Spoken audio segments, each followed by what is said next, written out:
Musulmane, puis athée, bientôt chrétienne, aidée par la chaîne YouTube Occultisme Danger dans son cheminement, je vous laisse écouter ce témoignage que j'ai reçu et que la personne a accepté de partager.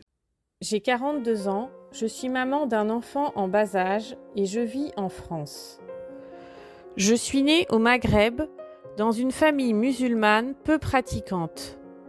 Au fil du temps, j'ai eu de plus en plus de doutes quant à la véracité et au bien fondé de la religion musulmane que j'ai fini par quitter à mes 18 ans. Ayant aussi de la famille en France, je suis naturellement venue y poursuivre mes études supérieures. La confrontation à une autre réalité sociale et culturelle a confirmé mes doutes et ma volonté d'apostasier. Depuis, je me suis longtemps définie comme athée ou agnostique. Ayant quitté l'islam, j'avais une attitude de défiance vis-à-vis des religions, mais je n'arrivais pas à m'expliquer certains phénomènes dont j'étais victime depuis mon enfance, sans pour autant pouvoir les expliquer par un traumatisme ou un vécu concret. Cauchemars répétitifs, paralysie du sommeil, et même une expérience que je qualifierais de sortie du corps lors d'une nuit normale dans mon studio d'étudiante. Et ce, en dehors de toute pathologie, accident ou consommation de drogue ou d'alcool. Je précise par ailleurs que je n'ai jamais eu d'addiction ou de consommation excessive de drogue, cigarettes et alcool.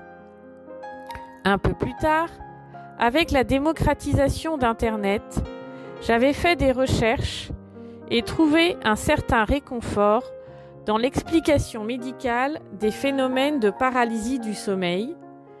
Puis, j'ai appris au fil du temps à gérer ces épisodes et à avoir moins peur de cette paralysie et des visions et sensations auditives et sensorielles qui l'accompagnent. Sentiment d'un souffle dans le cou, de murmures dans l'oreille, pression sur le thorax, personnages effrayants au visage à la fois hideux et indéfini, silhouette noire qui m'étouffe dans mon lit ou me tire brusquement par les pieds, etc. L'épisode que je qualifie de sortie du corps demeure néanmoins inexplicable pour moi. Le souvenir précis que j'en garde est de m'être brusquement réveillée en pleine nuit, flottant dans un coin de la pièce au-dessus de mon corps endormi.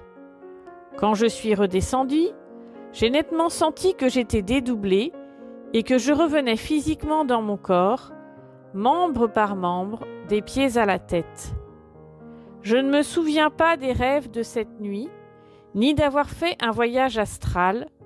Je vous rapporte le plus fidèlement ce dont je me souviens. Il ne s'agit pas d'un rêve où l'on a le pouvoir de voler.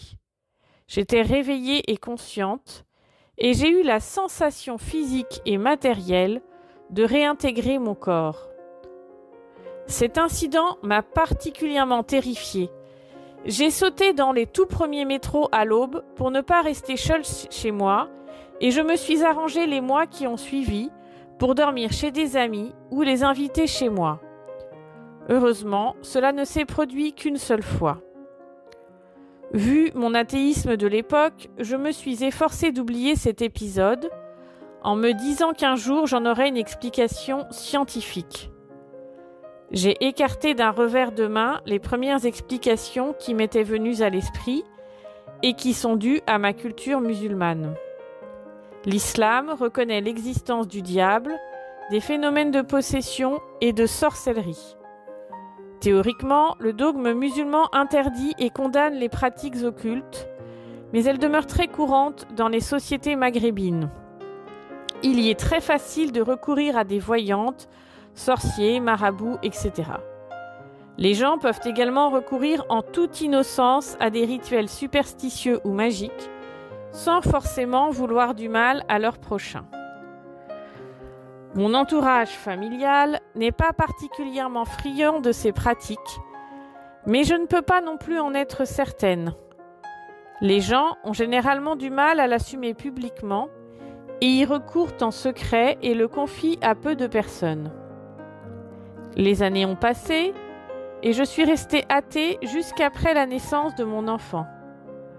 Malheureusement, la relation avec son père a été très compliquée et toxique et nous nous sommes séparés. J'ai dû déménager et me reconstruire tout en ayant la responsabilité d'un bébé puis d'un enfant en bas âge. J'ai pu obtenir de l'aide et du soutien matériel, mais la relation avec mon ex-compagnon est demeurée compliquée et je n'ai pas pu en faire le deuil.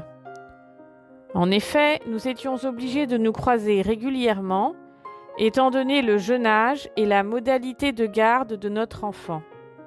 J'étais aussi fragilisée psychologiquement. C'est à cette période que j'ai commencé à faire des rêves très bizarres, voire prémonitoires, en tout cas dérangeants. Au même moment, j'ai commencé à m'enliser, petit à petit, dans des pratiques et croyances New Age, à travers des choses d'apparence anodine, comme les horoscopes, les chaînes YouTube de lecture de tarot. J'avais en même temps d'authentiques questionnements spirituels et une volonté de comprendre et rationaliser les causes de ma souffrance et mon incapacité à faire le deuil d'une histoire de couple et de vie de famille. Je n'arrivais pas à couper le cordon. Nous étions séparés sur le plan charnel. Il ne se passait strictement rien depuis la rupture officielle, mais je ressentais quand même une ambiguïté dans le fait de rester amis. J'ai consulté quelques voyantes et médiums et accepté sur la proposition de l'une d'entre elles une séance d'hypnose qu'elle appelle lecture akashique. J'ai acheté plusieurs jeux de tarot et commencé à le pratiquer pour moi-même. J'ai même longtemps songé à créer ma propre chaîne YouTube de tarot, une fois que j'aurais acquis une certaine maîtrise. Heureusement, j'ai fini par comprendre la supercherie des lectures akashiques. Le praticien vous met en hypnose, un état modifié de conscience, et vous suggère l'air de rien le fil conducteur, le thème ou l'idée principale à explorer dans une de vos vies antérieures. Votre imagination fait le reste, et vous vous retrouvez avec un beau scénario de film ou de roman, mais étant persuadé que vous l'avez réellement vécu. Cela me fait penser au scandale des faux souvenirs induits dans certaines pratiques psychanalytiques.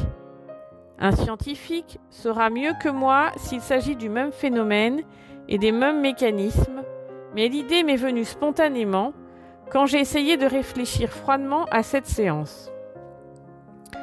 J'oscillais entre des moments d'addiction malsaine aux chaînes de tarot et de divination et des moments où j'essayais de faire preuve d'esprit critique, en allant notamment chercher des réponses dans les sciences et savoirs officiels, astrophysique, psychologie, philosophie, etc. Cette démarche rationnelle m'a beaucoup aidé à comprendre les mécanismes du deuil et ses étapes, mais aussi, pour ce qui est de l'astrophysique et des sciences dures, à m'émerveiller de la complexité de l'univers. Je me posais à nouveau des questions sur l'existence d'un créateur. Je ne me définissais plus comme athée.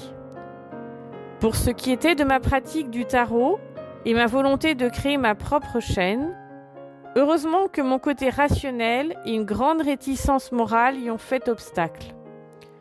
Cela me posait en effet problème de tirer les cartes aux autres sans avoir aucune garantie ou caution scientifique quant à la méthodologie ou la véracité des messages délivrés. Je ne me voyais pas gagner de l'argent en vendant aux autres un service douteux et pour lequel je ne me sentais pas légitime. Qui suis-je pour les conseiller ou leur prédire l'avenir? J'ai donc gardé mes tarots et superstitions pour moi. Parallèlement, pendant toute cette période qui a duré environ 2 ans, je pense que Dieu ne m'a pas abandonné, au contraire.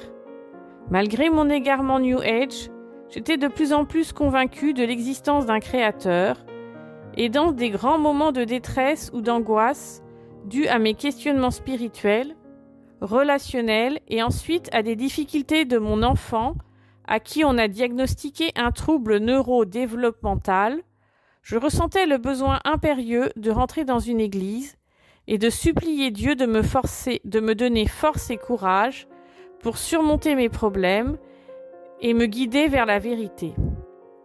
Je ne m'expliquais pas ce besoin récurrent d'une manière rationnelle. J'exprimais simplement mon désarroi et mes espoirs dans une prière muette.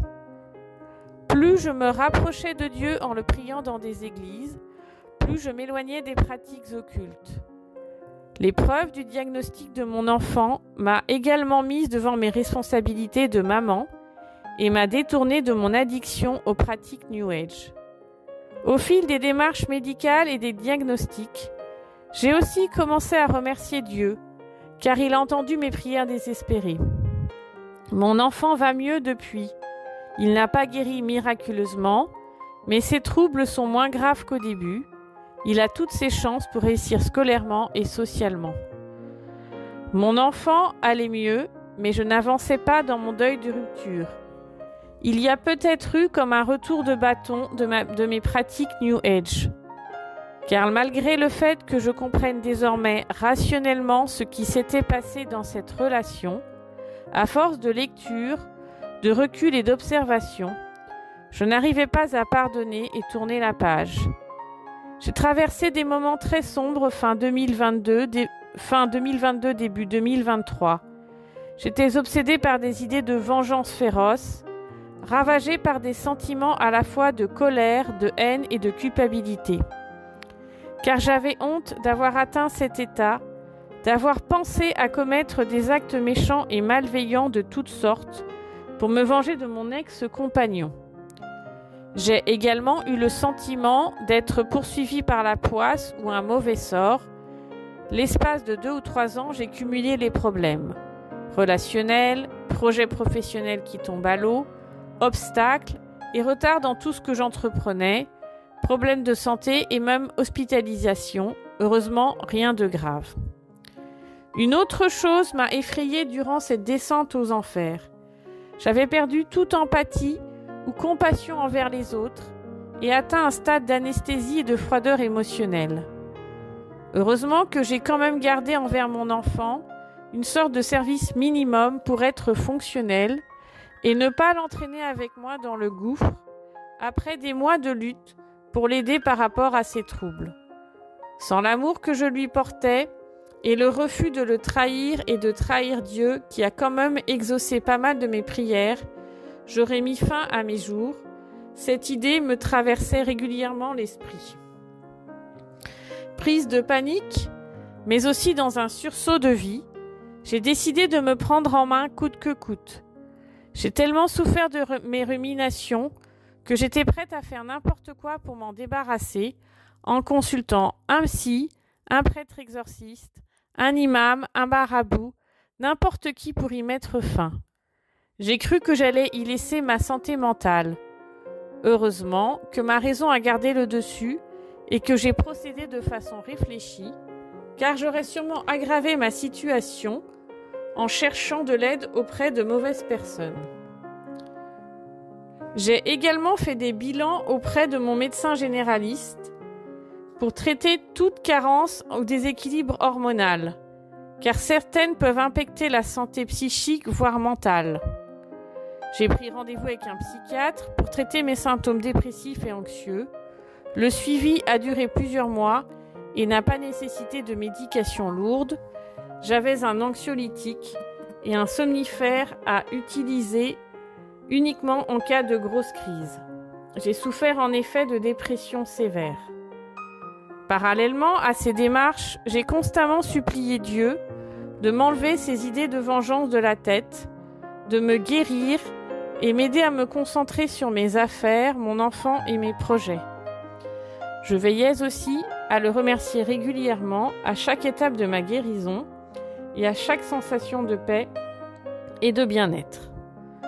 Grâce à Dieu et à ce suivi médical, je suis vite sortie de ce désespoir. J'ai retrouvé ma forme physique et mentale, et ce que je trouve merveilleux, c'est d'avoir aussi retrouvé mon empathie, d'éprouver à nouveau de la compassion ou du bonheur pour les autres, de partager ne serait-ce qu'en partie leurs états et émotions, et être débarrassé de cette anesthésie émotionnelle. J'ai également des projets personnels et professionnels. Je me sens en paix. Je suis peu instruite en matière religieuse et j'ignore encore ce qu'est exactement le pardon chrétien, mais je ne ressens plus de haine ou de colère. Au niveau de mon cheminement spirituel, je continue à me recueillir, prier ou demander pardon dans des églises, de façon silencieuse et solitaire. Je me sens attirée par la foi chrétienne et la personne de Jésus. J'ai donc décidé de me renseigner dessus. Je suis en contact depuis tout récemment avec des membres et bénévoles de la mission Ismeri qui accompagnent les convertis issus de l'islam ou ayant une culture musulmane. Je me considère d'ores et déjà comme chrétienne, mais je souhaite agir de manière réfléchie, d'abord en suivant un parcours de catéchuménat, en discutant avec des prêtres, et si Dieu le veut, me faire baptiser un jour. Sur le conseil de mission Ismeri, mais aussi pour des impératifs propres, je reste discrète dans ma démarche. J'ai pour le moment assisté à 2 messes, les jours de la Transfiguration et de l'Assomption, mais loin de chez moi. J'ai ressenti beaucoup de joie et de paix lors de ces 2 messes, même si j'étais en partie concentrée sur les rituels, les divers temps de prière, parce que c'est nouveau et inconnu pour moi. Malgré des années d'athéisme, je demeure quelque peu formatée par l'enseignement religieux de mon enfance, et je ne m'adressais pas spécialement à la Vierge Marie. Je sais que selon qu'on soit catholique, orthodoxe ou protestant, certains dogmes changent, mais je vois la chrétienté comme un tout, et je prends soin maintenant de saluer également Marie quand je prie. Toutefois, en tant que Française, je trouve naturel de me tourner en premier lieu vers l'Église catholique. Pour en revenir à vos conseils, mon père, j'ai demandé à Dieu de me pardonner mes égarements New Age et surtout mes idées de vengeance. Je me sens coupable d'avoir ruminé de telles choses au point d'en pleurer. Mais comme je ne connais pas encore les prières chrétiennes, le déroulement des messes, vous m'avez été d'une grande aide. Hier, j'ai jeté tous mes jeux de tarot, les quelques livres et objets ayant trait de près ou de loin à ces pratiques à la poubelle, dans un sac que j'ai pris soin de bien fermer. Je les aurais volontiers brûlés, mais je vis en appartement et vu la canicule qui sévit, j'ai jugé qu'il pourrait être dangereux d'allumer un feu. Pourriez-vous, mon père, prier pour moi et mon enfant, pour que Dieu me guide dans mon cheminement spirituel, mais aussi pour nous délier de tout lien occulte, y compris contracté éventuellement à mon insu lors de mon enfance, d'autant plus que je ne suis pas baptisée et que je ne peux pas encore recevoir de sacrement. En vous remerciant, que la paix de Jésus soit avec vous. Le 22 août 2023.